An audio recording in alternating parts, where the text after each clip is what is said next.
And so what we've all been waiting for, and it is always my honor and privilege to introduce Reverend Jean.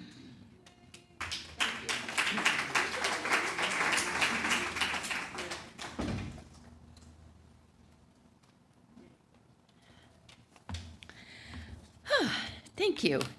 Thank you, everyone. I have a little story to tell before I tell the story that I'm going to tell. This morning, we talk about animals. Reverend Barbara is the animal chaplain, but we're all animal chaplains. If you love animals, you are all. This morning, and most of you know I have this big, humongous dog, and I love him dearly. However, he is not animal friendly. So I'm always cautious. I don't want him chasing birds or squirrels or catching them. He's Speedy Gonzales. He does that. I opened my back door to let him out, and there was a little mouse sitting by my back door. So I closed the door right away. Uh-oh, what do I do?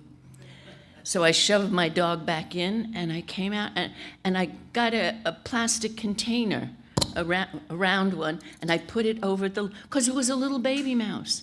So I put it over, and I said, what now? What do I do? So I said, okay. I can't pick up the container because it'll run. So I got a paper plate, and I kind of stuck it under there and picked it up and gently turned it over. And again, I said, okay, what do I do with this now? I can't leave it in the yard because the dog will get it. Because it's a baby. Or I thought it was a baby. I hope it was a baby. Anyway. So in my jammies this morning, I went out my front door carrying this little container all the way to the corner of my street where there is an empty house, a vacant house rather, and had lots of trees and lots of stuff. And I said, okay, should I do this? Yeah, it'll be okay. So I took it open, and it looked up at me like, is it this little teeny thing? So I said a little treatment, you'll be safe, you'll be fun, you know. See what this teaching does to you? So I got down on my knees in my jammies, and I shoved it under a bush and made a little room, and I know it is safe. I know it is safe. So that was my story this morning about the animals.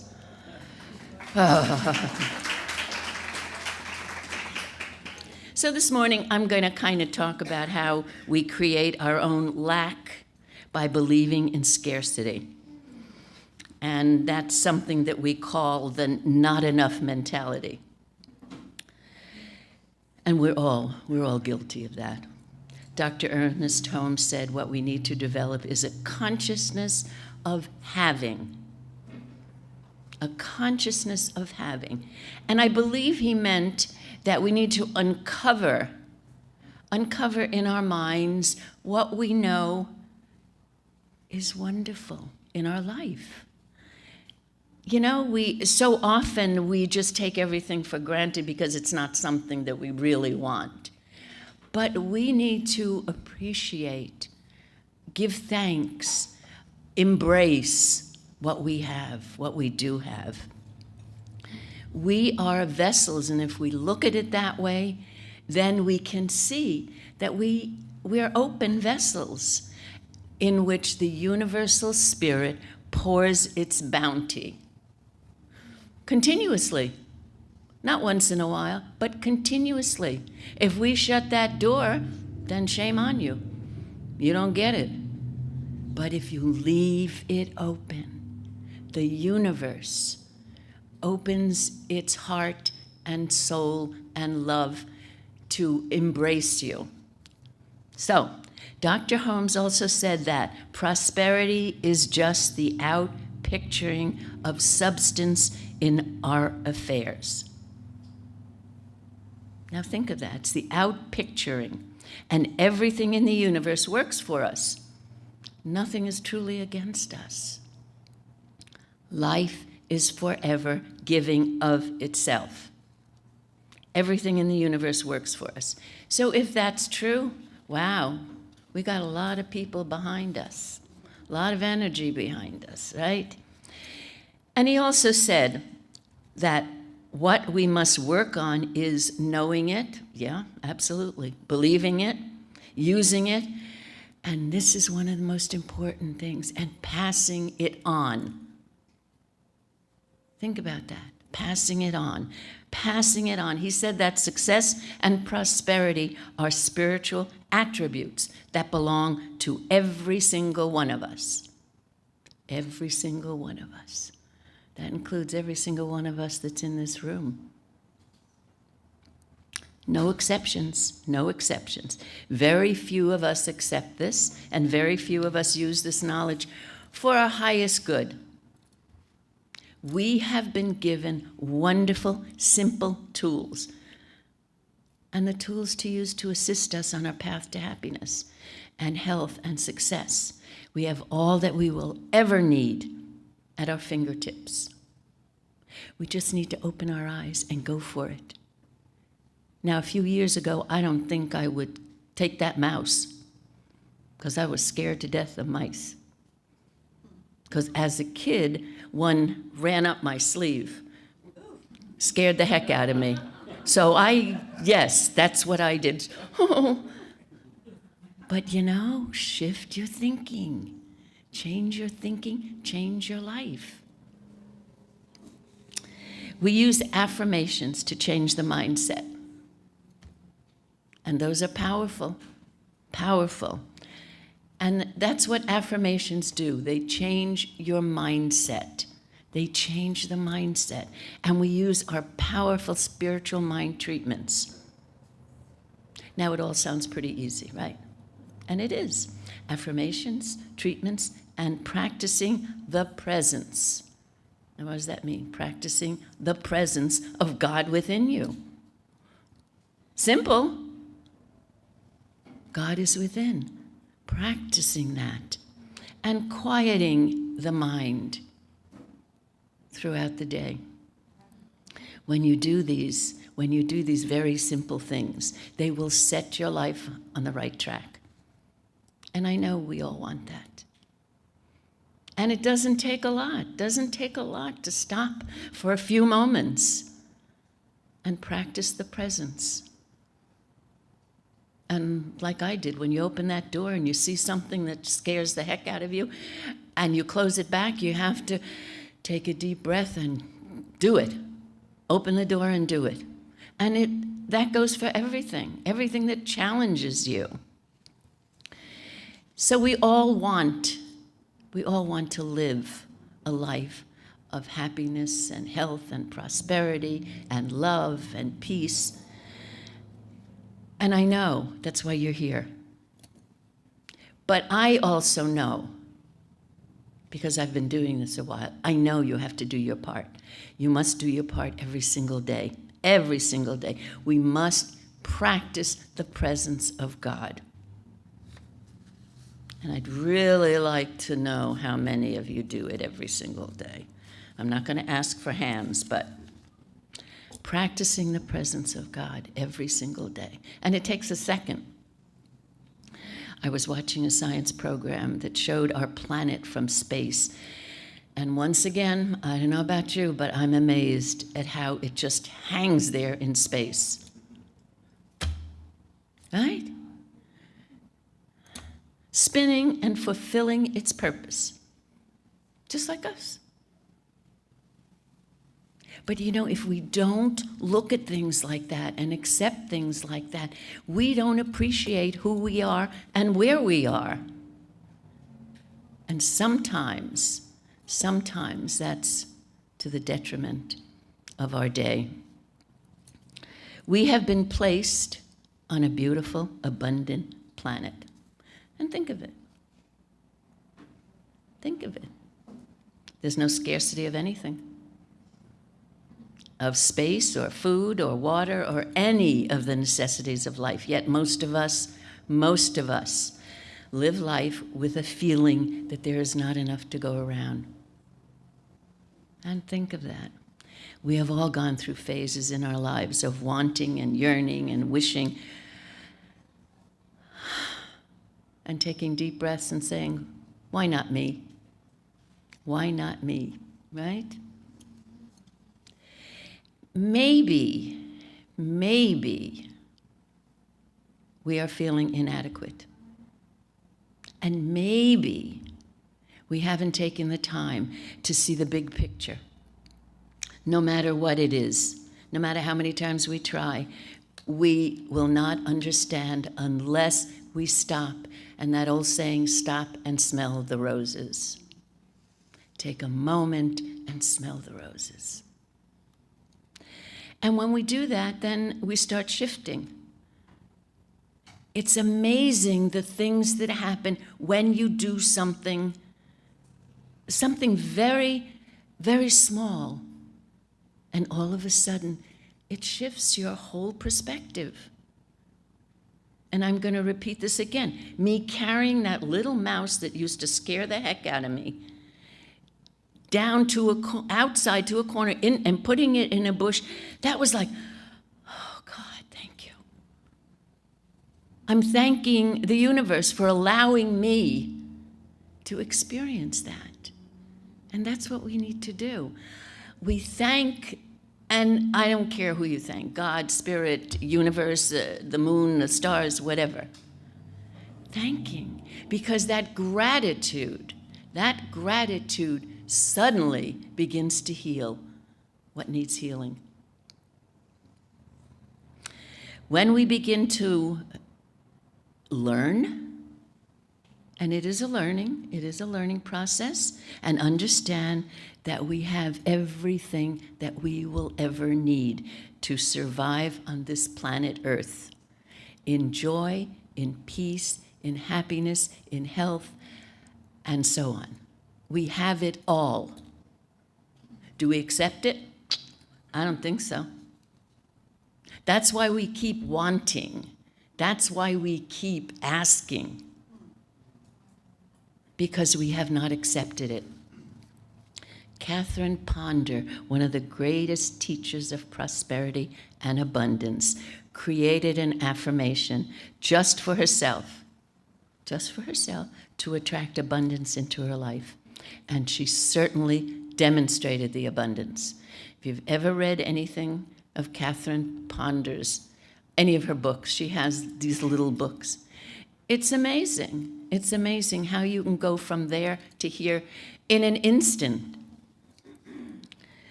And this is one of her affirmations.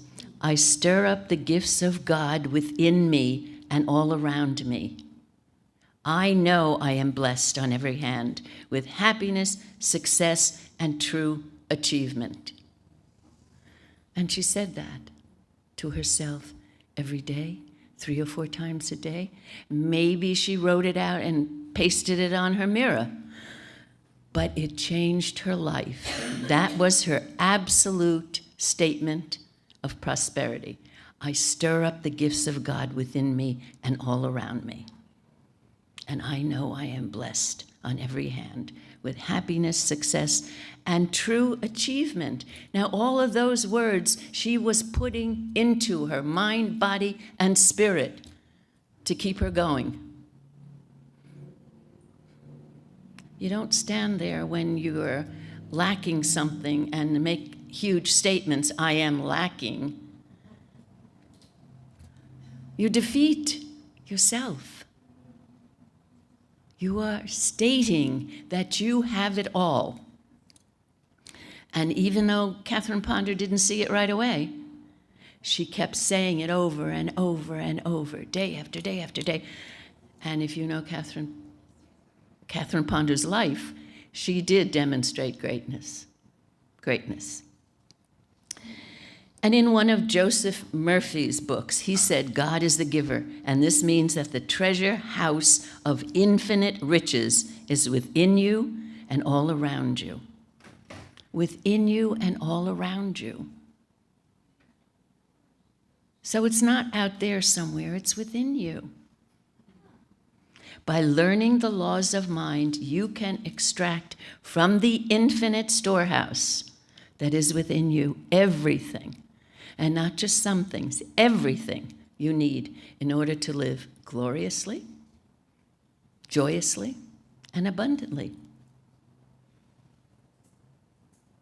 Do you hear it? Is it getting in here? Yay! Why can't all of us do the same thing? Why can't we walk in the world knowing that we are one with God and with all creation? We can, absolutely. We need to accept that nothing is missing. Nothing is missing from ourselves, because in reality, nothing is missing. We have it all. We have it all. So I'm going to ask you a question. Now, why aren't we happy? Maybe it's because we can't really seem to believe it. Unless we put these thoughts into practice, they are useless. Useless. Empty. Just a bunch of pretty words. You know, it's like when you have a fiancé, you tell him, show me. Don't just ba ba ba. Show me.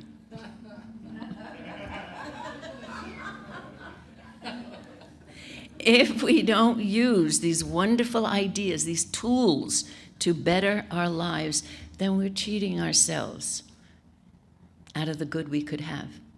And it doesn't take much. You spend maybe 30 minutes in here or an hour or whatever. Use that time that when you walk out that door, that's with you 24/7, wherever you go.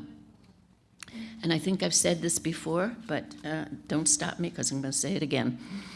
When I first got into this teaching, I had to kind of beat myself up to say these things.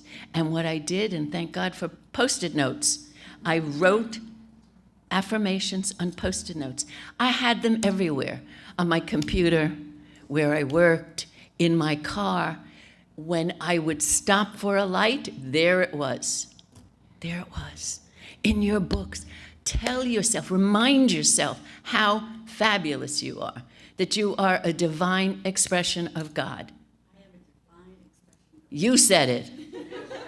Hallelujah. And isn't it a relief when you say it? Let's all say it. Yes. Come, say it. I am a divine expression of God. Here, now, and always. Absolutely. And all that matters is that you understand it, that you understand the law and you live the principles. So easy, so easy. When we accept, or when we can accept with absolute certainty that everything we need and want and dream about are possible and attainable, then and only then will they become our reality. We have to know without a doubt. But we first have to be accepting of ourselves. You know, you can't look in the mirror and say, oh, God. Right? You have to look in the mirror and say, thank you, God. There you go. Thank you, God. Yes, constant. You say, thank you for this day. Open your eyes and say, thank you for this day. Whether it's raining, snowing, hailing, or whatever. Thank you for this day. And the day turns out to be glorious. We need to be accepting of ourselves just as we are. And if we're having any difficulty in believing that we can have what we dream about, if we have the slightest doubt about being worthy or deserving, then we need to check our belief system, right? Check our thoughts. Clean up the clutter in your mind. And you know what clutter is in there. So in reality, we are wealthy beyond imagination. Wealthy beyond imagination. And I don't mean money. The money shows up when we put all the pieces together, when the puzzle comes together. What all the masters have talked about is the wealth of love and forgiveness, compassion and joy, respect and peace of mind. That's the wealth that we carry around. And all of us have it. All of us have it. So think about it. What are you believing about yourself? Can I look in the mirror and see the beauty of the divine? And I think I told you this once before. I had a lovely client in California, charming guy, handsome, had, intelligence, and just, I would tell him, love thyself. He said, I can't say that. Look in the mirror, no one's behind you, and say, I love myself just the way I am. Couldn't do it. Took him so long. I had to help him write Post-it notes and put on his mirror that say, I love myself just the way I am. And that song helped. Because it helped to reinforce, something in his brain to click. So he stops saying negative things about himself. So let's know there is not a shortage of anything on this planet Earth. Nothing. Absolutely nothing. It may not be outside your door, like my little mouse, but there's nothing that you need that you cannot find on this planet. And if you've traveled a lot, you know. It may be a little different, but there is nothing. This is a beautiful planet, a beautiful, welcoming planet. The universal plan for all creation is a well-thought-out plan, and you can see it manifest everywhere. We only need to open our eyes. You only need to open your eyes and accept it and agree. Say, yeah, that's pretty darn good. Open your eyes to the beauty and opulence that is everywhere. And I tell, every time I say something or I talk up here or I talk to someone that needs or wants some kind of assurance, I say, just open your mind. Go out at night when it's dark and the stars are out and the moon is out, and stand there and look up and open your arms and embrace the majesty of where you are. Sounds kind of simple, isn't it? But do you do it? Yes. Good for you. We do it. Yeah, of course. Of course. Grateful. Be grateful. Open the arms and say, yes, I am a divine expression of God. Absolutely.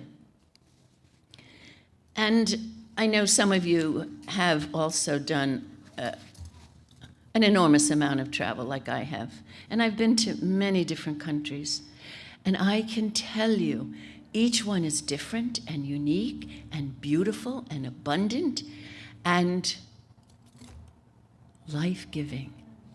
Life-giving. But you have to shift your mindset, right?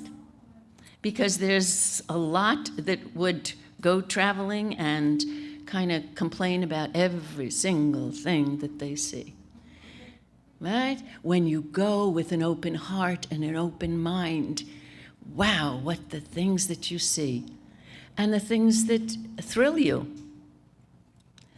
So, just think about, we have been given everything. We are divine expressions of God. If you can say that, if you can feel that, if you can know that, hey, it's a piece of cake.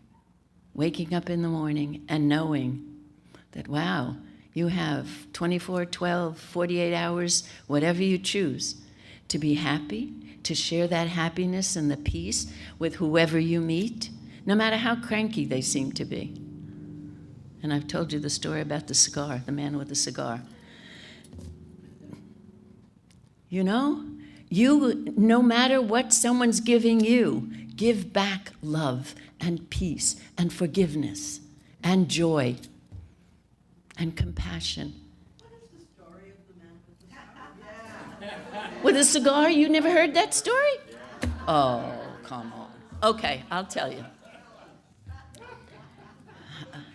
When I was in California, I worked for a big corporation, and one day I went down, I was asking everyone, I'm going down to get some, I don't know whether it was soda or whatever it was. And then I said, I'll stop and get some stamps, because we needed stamps. And one of the ladies said, oh, don't go in that cigar store. I said, why? She said, oh, there's a grumpy guy in there. And blah. But I went in anyway. I was open for the challenge. So I walk in, and sure enough, it smelled like tobacco in there. And here was this grungy guy, like that. And he had this cigar hanging out of his mouth. And I had a smile on my face, and I said, I'd like stamps. And he throws the stamps on there.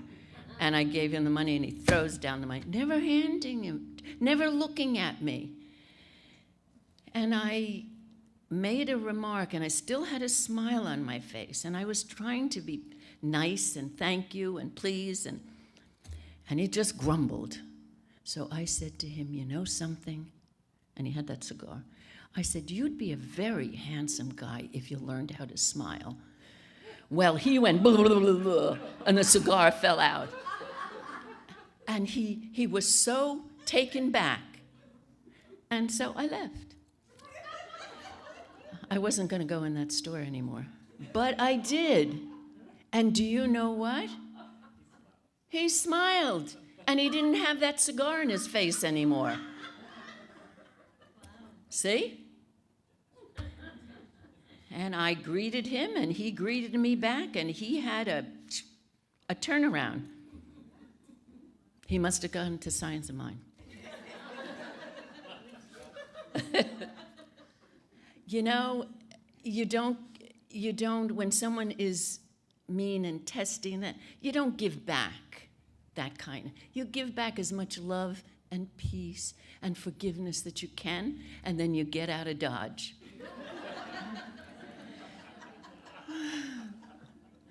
Because I didn't want to go in there anymore, but I did.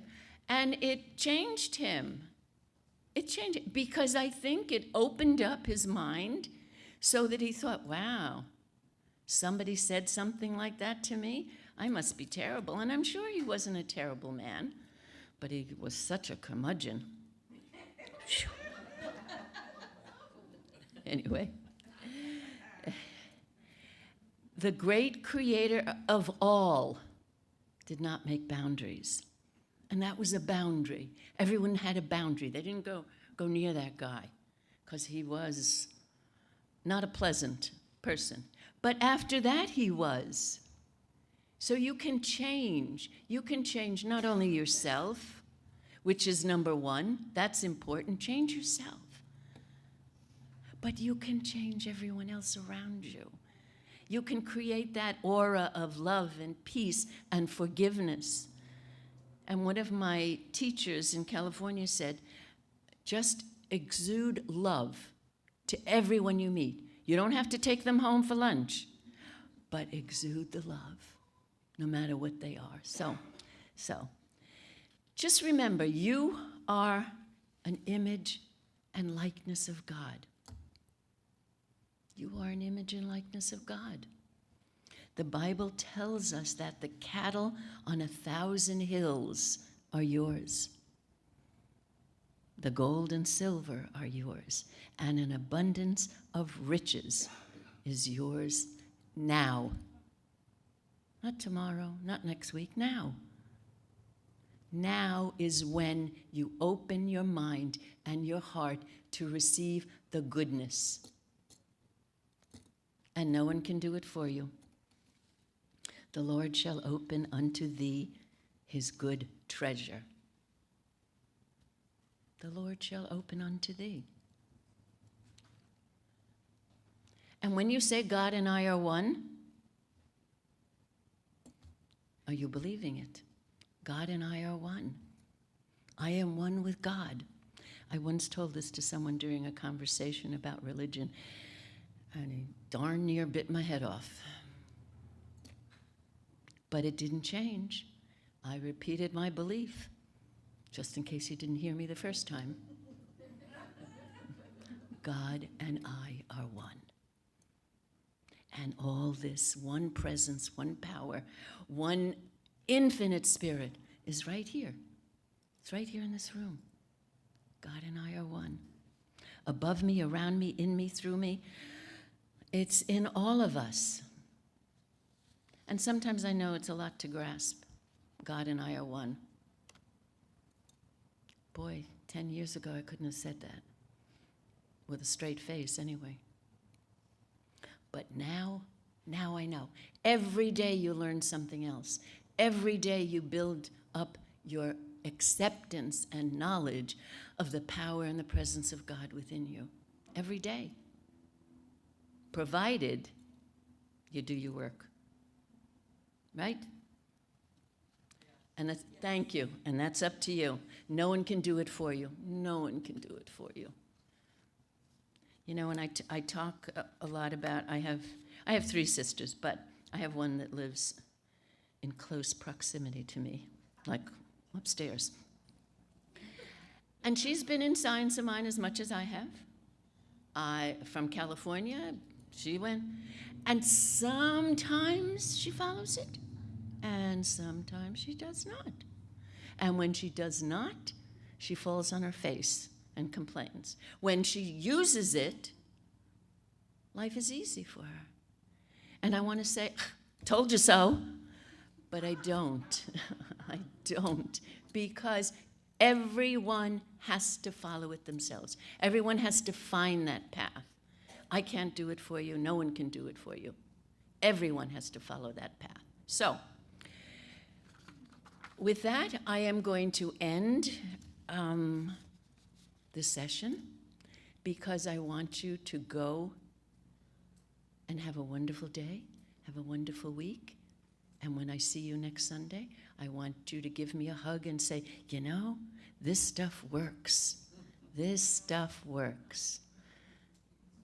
Thank you, God. Thank you, everyone. Namaste.